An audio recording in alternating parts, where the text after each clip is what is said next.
दोस्तों, स्वयं माता रानी ने बताया कि जो कोई भी इस चैत्र नवरात्रि के पावन दिनों में इस देव वृक्षों को छू लेगा उसकी गरीबी दूर हो जाएगी। जी हाँ भक्तों, अगर आप में दम है, साहस है, तो चैत्र नवरात्रि के किसी भी दिन इस देव वृक्ष को बिना किसी को बताए चुपचाप छूकर इस मंत्र को बोलकर चले आना। कंगाल भी बनेगा धनवान, इतनी धन दौलत आएगी कि संभाल नहीं पाओगे। जन्मों जन्मांतर की गरीबी तत्काल हो जाएगी दूर। आने वाली 7 पुश्तें भी बैठे बैठे खाएंगी। अगर आपको इस बात पर विश्वास नहीं हो तो इस बार की चैत्र नवरात्रि पर प्रैक्टिकल करके देख लेना। आगे आपकी मर्जी भक्तों। आज के इस वीडियो में हम जिन चमत्कारी देव वृक्षों के बारे में बात करने वाले हैं, उन देव वृक्षों में चैत्र नवरात्रि पर स्वयं धन की देवी माता लक्ष्मी जी का वास होता है और ये वृक्ष आपके घर के आसपास ही बड़ी आसानी से मिल जाएंगे। इन देव वृक्षों के बारे में स्वयं धन की देवी माता लक्ष्मी ने बताया है कि कोई भी व्यक्ति सही समय पर, सही मुहूर्त पर, सही क्रिया अनुसार चैत्र नवरात्रि के इन पावन दिनों में इस वृक्ष को छूकर चुपचाप आ जाता है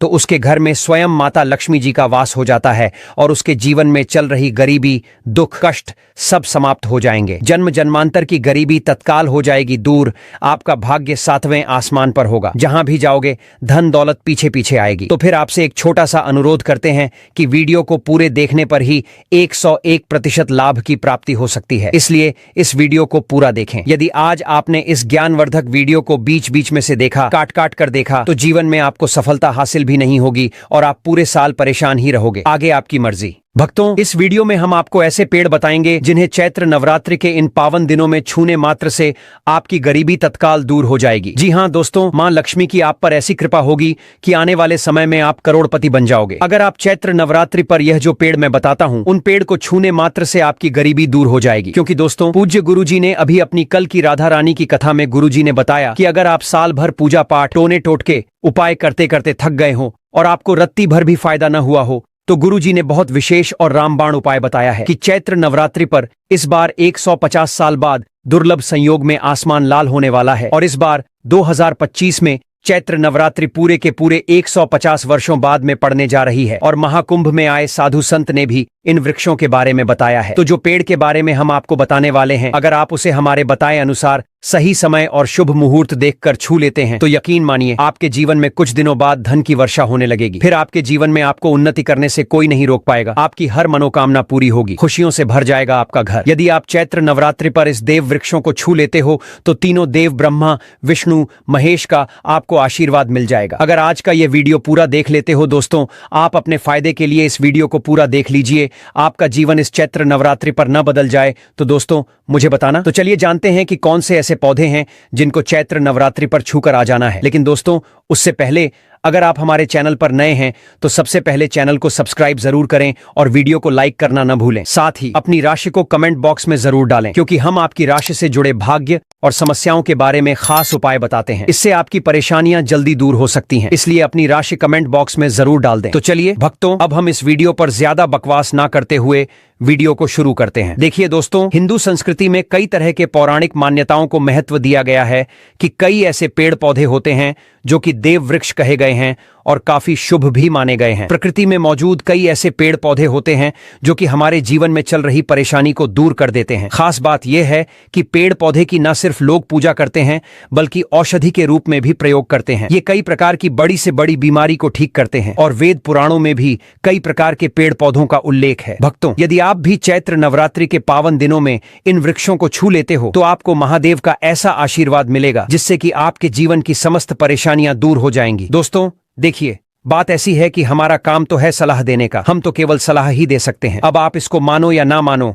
आपकी मर्जी। लेकिन भक्तों, एक बात जरूर कहेंगे कि अगर मान लोगे तो आपका बेड़ा पार हो जाएगा। भक्तों, ज्योतिष मान्यताओं के अनुसार गुरुजी ने कहा है कि इस चैत्र नवरात्रि पर स्वयं दुर्गा माता इस चमत्कारी पौधे पर विराजमान रहेंगी, जिसकी बात आगे हम इस वीडियो में करने वाले हैं। और अगर आप इन पेड़ों को हमारे बताए अनुसार बिना अपना ज्यादा दिमाग लगाए, बिना अपनी बुद्धि चलाए इनको छूकर आ जाते हैं तो इसी से आपका बेड़ा पार हो जाएगा और उसी वक्त तीनों देव ब्रह्मा, विष्णु, महेश का आशीर्वाद आपको तुरंत मिल जाएगा। फिर आपको धनवान बनने से स्वयं विधाता भी नहीं रोक पाएंगे। भक्तों, हम उन चमत्कारी वृक्षों को बताने से पहले हम आपको चैत्र नवरात्रि के बारे में जानकारी दे देते हैं, ताकि आपको उन देव वृक्षों को छूने के लिए सही शुभ मुहूर्त का पता लग जाए। आइए जानते हैं। जैसा कि आप सभी जानते हैं कि चैत्र नवरात्रि की शुरुआत 30 मार्च से हो चुकी है और इसका समापन 6 अप्रैल को होगा। इसी दिन कन्या पूजन भी किया जाएगा और इसी दिन नवरात्रि का समापन होगा। इस बार नवरात्रि के 8 दिनों में 31 मार्च को 2 व्रत एक साथ पड़ रहे हैं, यानी कि मां ब्रह्मचारिणी और मां चंद्रघंटा की पूजा एक ही दिन होगी। ऐसे में यह नवरात्रि 8 दिन की होगी। मित्रों, चैत्र नवरात्रि में इस बार दुर्गा माता हाथी पर सवार होकर पृथ्वी लोक पर पधार चुकी है। हमारे हिंदू सनातन शास्त्रों में वर्णित है तथा मान्यताओं के अनुसार अगर नवरात्रि पर यदि माता दुर्गा का आगमन उनके वाहन सिंह पर नहीं बल्कि हाथी पर होगा, तो मान्यता है कि माता दुर्गा का हाथी पर सवार होकर आना बहुत ही शुभ और कल्याणकारी होता है। जीवन सुखमय हो जाता है, भक्ति का भरपूर लाभ भक्त जनों को मिलता है, आत्मा को सुकून मिलता है, दुर्गा मां भरपूर आशीर्वाद देती है। चलिए अब हम आपका ज्यादा समय बर्बाद ना करते हुए बताते हैं कि कौन कौन से पेड़ पौधे को छूना चाहिए। दोस्तों, हमारे हिंदू धर्म में दुर्गा माता के अनेक स्वरूप कहे गए हैं, जिसमें वृक्षों को भीमा देवी के स्वरूप कहा जाता है। तो आज मैं आप लोगों को ऐसे वृक्ष के बारे में बताऊंगा जिनको चैत्र नवरात्रि के पावन दिनों में छूना बेहद शुभकारी बताया गया है। चैत्र नवरात्रि में इनको छूने मात्र से शत्रु दोष, कर्ज दोष, गरीबी दोष सब समाप्त होते हैं। चैत्र नवरात्रि का दिन माता रानी को प्रसन्न करने के लिए सबसे अच्छा समय माना जाता है और चैत्र नवरात्रि के पावन पर्व में कुछ ऐसे वृक्ष हैं जो कि देव वृक्ष कहे गए हैं, देवी वृक्ष कहे गए हैं। ये देवी के स्वरूप होते हैं, माता काली के स्वरूप होते हैं और हमारे धर्म में पेड़ पौधे को देवी देवता मान करके हम इनकी पूजा करते हैं और हमें पूजा भी जरूर करनी चाहिए। विज्ञान भी कहता है पेड़ पौधे मनुष्यों को फ्री में प्राण वायु प्रदान करते हैं और पेड़ पौधे हमें ऑक्सीजन देते हैं और हमारे जो कार्बन डाइऑक्साइड होता है उसे ग्रहण करके सभी प्रकार की जितनी भी नकारात्मक चीजें होती हैं उसे अपने अंदर में स्वयं सोख लेता है और हमें ताजगी प्रदान करता है। और चैत्र नवरात्रि के समय में कुछ ऐसे पेड़ पौधे हमारे धर्मशास्त्र में कहे गए हैं जिनको छूने मात्र से व्यक्ति के बंद किस्मत के ताले खुल जाते हैं, व्यक्ति का सौभाग्य चमक जाता है। हमारे शास्त्रों में पेड़ पौधों को बहुत ही गुणकारी कहा जाता है क्योंकि इनमें साक्षात देवताओं का वास होता है। अनेक बीमारियों का उपचार पेड़ पौधों में ही छुपा है। पेड़ पौधों में कई जड़ी बूटियां पाई जाती हैं और भगवान श्री कृष्ण ने गीता में स्वयं कहा है कि वृक्षों में मैं पीपल का वृक्ष हूँ। पीपल के वृक्ष को वृक्षों का राजा कहा जाता है क्योंकि पीपल वृक्ष की जो आयु होती है सबसे ज्यादा होती है, सबसे अत्यधिक होती है। पीपल वृक्ष सर्वशक्तिमान होता है, पूजा पाठ में अत्यधिक इसका महत्व होता है। तो चलिए आज मैं आप लोगों को चैत्र नवरात्रों में छुए जाने वाले वृक्ष के बारे में बताऊंगा। तो कमेंट में जय माता रानी अवश्य लिख दीजिए, क्योंकि जब माता रानी का नाम लिखा या बोला जाता है तो माता दुर्गा उस व्यक्ति से बहुत ही जल्दी प्रसन्न हो जाती है। दोस्तों, हमारे धर्मशास्त्र में अनेक ऐसे वृक्ष हैं जिन्हें कल्याणकारी और मंगलकारी माना गया है। ये वृक्ष केवल पर्यावरण के लिए नहीं बल्कि हमारे जीवन के लिए भी बेहद महत्वपूर्ण होते हैं। खासकर अगर आप इन वृक्षों को छूते हैं तो आपकी सारी परेशानियां, कष्ट, दुख और तकलीफें खत्म हो जाती हैं। चैत्र नवरात्रि पर इन वृक्षों का असर कई गुना बढ़ जाता है। इस दिन शक्ति धरती लोक में आ जाती है और इस दिन हर वस्तु में प्राण और चेतना का संचार होता है। जब ये शक्ति पूरे ब्रह्मांड में फैली होती है तो जितने भी पेड़ पौधे, जीव जंतु और चलाचल वस्तुएं हैं सब में शक्ति जागृत हो जाती है। इस विशेष समय में अगर आप देवी स्वरूप कहे गए पेड़ पौधों को जाकर छू लेते हैं तो आपके जीवन के सारे दुख, कष्ट, रोग और परेशानियां समाप्त हो जाती हैं। खासकर काल सर्प दोष, मंगल दोष, शनि दोष और राहु दोष जैसी समस्याएं तत्काल अपना असर छोड़ देती हैं और पूरी तरह समाप्त हो जाती हैं। भक्तों, आज मैं आपको 4 से 6 देव वृक्षों के बारे में बताने जा रहा हूं जिन्हें हमारे धर्मशास्त्र में बहुत महत्वपूर्ण माना गया है। ये चारों वृक्ष आपके जीवन में सुख, समृद्धि और खुशहाली लाने के लिए बेहद प्रभावशाली होते हैं। इसलिए इस वीडियो को ध्यान से देखना, क्योंकि अगर आपने इसे बीच बीच से काट कर देखा तो बाद में आपको पछताना पड़ सकता है। चैत्र नवरात्रि का पर्व ऐसा है जब आपको लंबी लंबी पूजा पाठ करने की जरूरत नहीं होती। बस अगर आप इन विशेष वृक्षों को चैत्र नवरात्रि के पावन दिनों में सही तरीके से छू लेते हैं और उनका आशीर्वाद ले लेते हैं तो आपकी सारी समस्याएं और गरीबी खत्म हो सकती हैं। ये वृक्ष इतने शक्तिशाली होते हैं कि आप अपनी आंखों से इनका असर देख सकते हैं और खास बात यह है कि ये सारे देव वृक्ष आपके आसपास आसानी से मिल सकते हैं, तो आप इन्हें अपने घर के पास से ही ढूंढ सकते हैं। अब वीडियो में आगे बढ़ने से पहले अगर आपने अभी तक कमेंट बॉक्स में जय माता रानी नहीं लिखा है तो कृपया कमेंट में जय माता रानी जरूर लिखें। इससे हमें बहुत अच्छा लगता है जब आप हमारे वीडियो में कमेंट करते हैं और उसे लाइक करते हैं। इससे हमारा मनोबल बढ़ता है और हम और भी अच्छी जानकारी आपके लिए लेकर आते हैं। तो अब हम बात करते हैं कि कौन से वे 3 वृक्ष हैं जिन्हें हमें चैत्र नवरात्रि के पावन दिनों में छूकर आना चाहिए। यह वृक्ष न सिर्फ आपके जीवन को खुशहाल बनाते हैं, बल्कि आपकी गरीबी और दुख दर्द को भी समाप्त कर देते हैं। इसलिए मैं चाहूंगा कि आप सब चैत्र नवरात्रि के किसी भी दिन इन वृक्षों की पूजा जरूर करें और इन्हें छुएं, क्योंकि इस दिन इन वृक्षों की पूजा करने से आपको अनगिनत लाभ मिल सकते हैं। चलिए भक्तों, अब हम जानते हैं कि वे देव वृक्ष कौन से हैं जिन्हें छूने से हमारी गरीबी खत्म हो जाती है और जीवन में सुख समृद्धि का आगमन होता है। पहला वृक्ष है बेल का वृक्ष, जिसे हम खास तौर पर पूजा में इस्तेमाल करते हैं। चैत्र नवरात्रि पर बेल का पेड़ सबसे महत्वपूर्ण माना जाता है। भगवान शिव को बेल के पत्ते अत्यंत प्रिय हैं और उन्हें शिवलिंग पर बेल पत्र अर्पित करने से विशेष पुण्य की प्राप्ति होती है। बेल का पेड़ शिव के पूजन के लिए अत्यधिक पवित्र माना जाता है। बेल के पत्तों का उपयोग भगवान शिव के पूजन में विशेष रूप से किया जाता है। बेल का वृक्ष माता पार्वती के पसीने से उत्पन्न हुआ है और स्कंद पुराण के अनुसार यह वृक्ष देवी स्वरूप माना गया है, यानी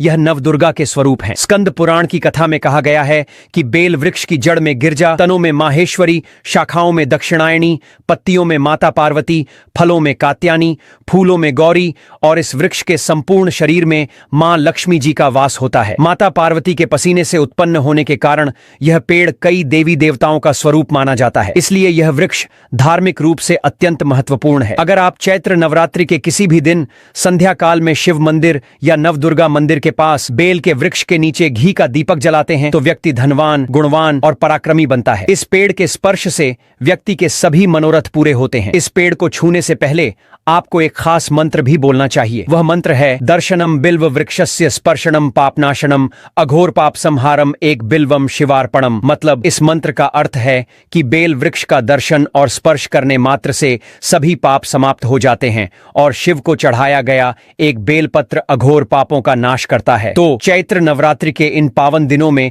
इस बेल के वृक्ष को छूकर अपनी मनोकामना बोलिए और फिर चुपचाप आकर वापस आ जाइए। आपके सभी कष्ट, दुख और पाप समाप्त हो जाएंगे और आप धन, सुख और समृद्धि प्राप्त करेंगे। दोस्तों, अब मैं आपको दूसरे पौधे के बारे में बताता हूं जो भी बहुत ही महत्वपूर्ण है। यह पौधा है शमी का वृक्ष। शमी के वृक्ष को हमारे धर्मशास्त्र में जगदम्बा के स्वरूप के रूप में पूजा जाता है। यह स्वयं मां जगदम्बा का स्वरूप है और इस पर मां जगदम्बा साक्षात विराजमान रहती हैं। अगर आप चैत्र नवरात्रि के दिनों में संध्या काल में शमी के वृक्ष के नीचे धूप और दीपक जलाते हैं तो आपकी सारी परेशानियां और कष्ट दूर हो जाते हैं। इसके अलावा शमी की जड़ में सिंदूर डालने से व्यक्ति को अच्छे स्वास्थ्य की प्राप्ति होती है। जो लोग लंबे समय से बीमार हैं उनके लिए यह एक बहुत अच्छा उपाय है। यदि आपके घर में कोई सदस्य लंबे समय से बीमार पड़ा है तो आप उस व्यक्ति के शरीर से 7 बार सिंदूर उतारकर शमी की जड़ में डाल सकते हैं। इससे उनके रोग जल्दी ठीक हो जाएंगे। इसके अलावा यदि आप बीमारी से बचना चाहते हैं और निरोग रहना चाहते हैं तो शमी की जड़ में सिंदूर डालने से यह आपका रोग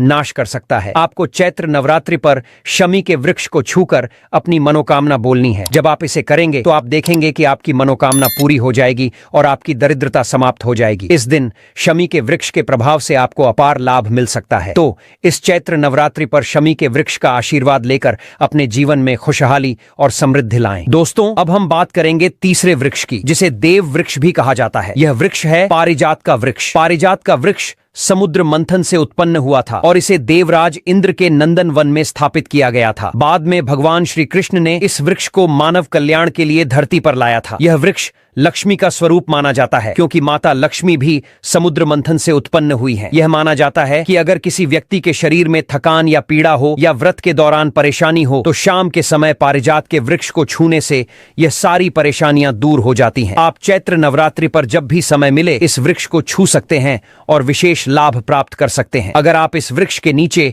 चैत्र नवरात्रि पर घी का दीपक जलाते हैं और इसकी जड़ में थोड़ा सा सिंदूर डालते हैं तो आपके सभी प्रकार की मनोकामनाएं पूरी हो सकती हैं। लेकिन आपको एक प्रार्थना जरूर करनी है। वह प्रार्थना है, हे पारिजात वृक्ष, आप देवी स्वरूप हैं, कृपया हमारी सारी परेशानियां दूर करें। हमारे घर में लक्ष्मी का वास हो, पितृदोष, गृह दोष, लक्ष्मी दोष समाप्त हो। कृपया हमारे जीवन में समृद्धि और सुख की वर्षा करें। यदि आपके घर में धन का आगमन कम हो रहा है और पैसे का व्यर्थ खर्च हो रहा है तो आप पारिजात के 5 फूल लेकर उन्हें अच्छे से सुखाकर एक पीले कपड़े में बांधकर तिजोरी में रख सकते हैं। यह उपाय मंगलवार के दिन या चैत्र नवरात्रि पर जरूर करें। इससे आपके घर में धन की वर्षा होगी और आर्थिक स्थिति बेहतर होगी। तो अगर आप जल्दी धनवान बनना चाहते हैं या आपकी कोई अधूरी कामना है तो इन 3 वृक्षों के बारे में बताए गए उपाय जरूर करें। खासकर यदि आप तीनों वृक्षों को छूते हैं तो आपकी मनोकामनाएं पूरी होने से कोई भी शक्ति आपके रास्ते में नहीं आ पाएगी। चैत्र नवरात्रि पर इन उपायों को जरूर करें। यह उपाय आपके जीवन को संवार सकते हैं,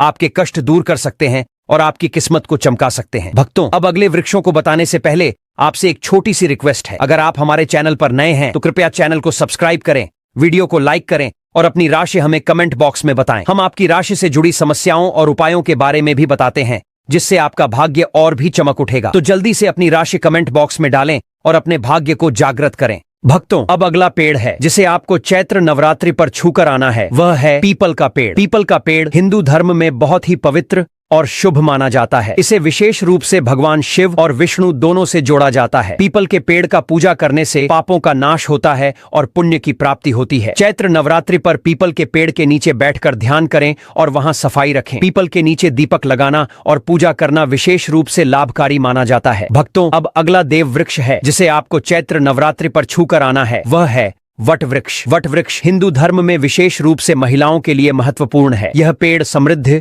सुख और आशीर्वाद का प्रतीक माना जाता है। वट वृक्ष को अक्सर भगवान शिव और पार्वती की संयुक्त पूजा से जोड़ा जाता है। चैत्र नवरात्रि पर इस वृक्ष के पास जाना और उसकी पूजा करना बेहद शुभ होता है। वट वृक्ष के नीचे दीपक लगाकर पूजा करें। वट वृक्ष के चारों ओर परिक्रमा करना बहुत शुभ होता है। चलिए भक्तों, अब हम जानते हैं कि चैत्र नवरात्रि पर ऐसे कौन से कार्य हैं जिन्हें भूलकर भी नहीं करना चाहिए, वरना आपके साथ कुछ भी हो सकता है। घर में गरीबी आ सकती है और कंगाली छा सकती है। चलिए जानते हैं पहली गलती के बारे में, जिसे कि हमें चैत्र नवरात्रि पर नहीं करना चाहिए। हमारे धर्मशास्त्र में स्पष्ट लिखा हुआ है कि चैत्र नवरात्रि का दिन स्वयं माता रानी का दिन होता है। ऐसे में यदि कोई भी व्यक्ति गलती से भी मांस मदिरा का प्रयोग करता है तो व्यक्ति 7 जन्मों तक वंशहीन हो जाता है और ऐसे लोग आकस्मिक दुर्घटना के शिकार हो भी सकते हैं। इसीलिए चैत्र नवरात्रि पर महिलाएं एवं पुरुष घर में तामसिक चीजों का प्रयोग न करें और न ही अपने घर के किसी भी सदस्य को करने दें। दोस्तों, अगली बात, चैत्र नवरात्रि पर किसी महिला या कन्या का अपमान न करें। वैसे तो स्त्री का अपमान केवल एक दिन ही नहीं बल्कि कभी भी नहीं करना चाहिए। माता लक्ष्मी को स्त्री का स्वरूप माना जाता है। ऐसे में अगर आप चैत्र नवरात्रि के दिन किसी स्त्री को अपमानित करते हैं तो ऐसा करने से माता लक्ष्मी का अपमान माना जाता है। जिन घरों में महिला का सम्मान नहीं किया जाता है वहां माता लक्ष्मी कभी नहीं आती हैं। इसलिए चैत्र नवरात्रि पर पति पत्नी को भूलकर भी एक दूसरे से लड़ाई नहीं करनी चाहिए। माना जाता है कि इस मतभेद से बड़ी परेशानी पैदा हो जाती है। चैत्र नवरात्रि पर ऐसा कोई भी काम न करें जिससे दाम्पत्य जीवन में परेशानी आ जाए। चैत्र नवरात्रि के पावन दिनों में मांसाहार भूलकर भी नहीं करना चाहिए। इसके अलावा इस दिन अल्कोहल पीने से भी बचना चाहिए। अगर संभव हो तो चैत्र नवरात्रि पर पूर्ण सात्विक भोजन करें। इस दिन मांस मदिरा का सेवन करने से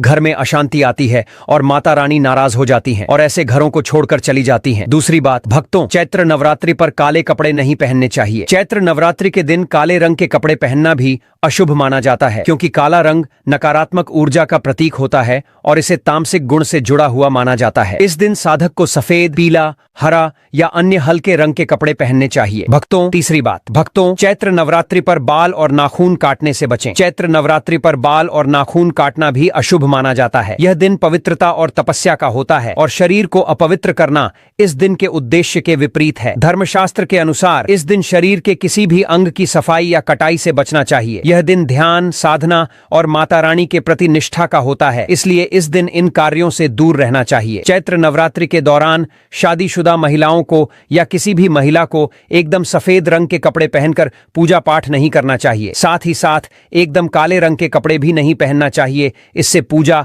व्रत आदि खंडित हो जाती है, क्योंकि रंग को शोक का प्रतीक माना गया है। भक्तों, माता की चौकी जब आप लगाएं तो उसके नीचे कागज नहीं लगाना चाहिए। माता की चौकी हमेशा लाल कपड़ा बिछाकर ही बनाना चाहिए। हमेशा याद रहे, नवरात्रों के इन 9 दिनों तक व्रतधारी को अपना आसन चौकी के आगे ही लगाना चाहिए। और यदि आपने नवरात्रि में माता की चौकी स्थापित की है और जवारे बोए हैं तो उसे नवरात्रों के दौरान अकेला नहीं छोड़ा चाहिए। ऐसा करना बहुत ही अशुभ माना जाता है। इससे दुर्गा माता नाराज हो जाती है और हमेशा के लिए चली जाती है। भक्तों, अब बात करते हैं दुर्गा मां को नवरात्रि में कौन सी चीजें चढ़ाना चाहिए और कौन सी चीजें भूलकर भी नहीं चढ़ाना चाहिए। भक्तों, भूलकर भी दुर्गा मां को यह चीज कभी अर्पित मत करना, नहीं तो सारी जिंदगी बर्बाद रहोगे। जिंदगी भर रोने के अलावा कुछ नहीं मिलेगा। भक्तों, नंबर 1, नारियल। हिंदू धर्म में नारियल को सुख, समृद्धि, धन, श्रद्धा और सम्मान का सूचक माना जाता है। नारियल को श्रीफल भी कहा जाता है। नारियल का हर मांगलिक कार्य में विशेष महत्व होता है। भक्तों, जैसे कि हम सभी जानते हैं कि दुर्गा मां के कई मंदिरों में नारियल से बलि भी दी जाती है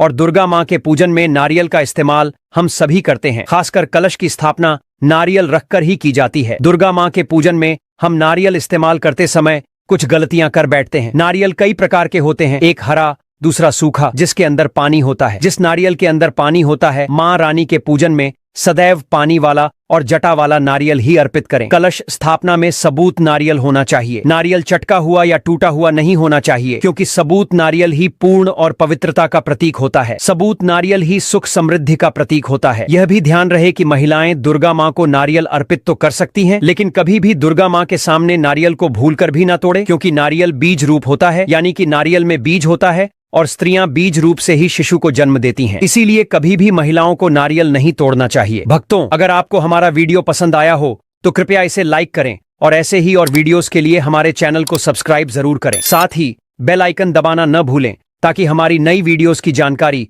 आपको सबसे पहले मिले। धन्यवाद।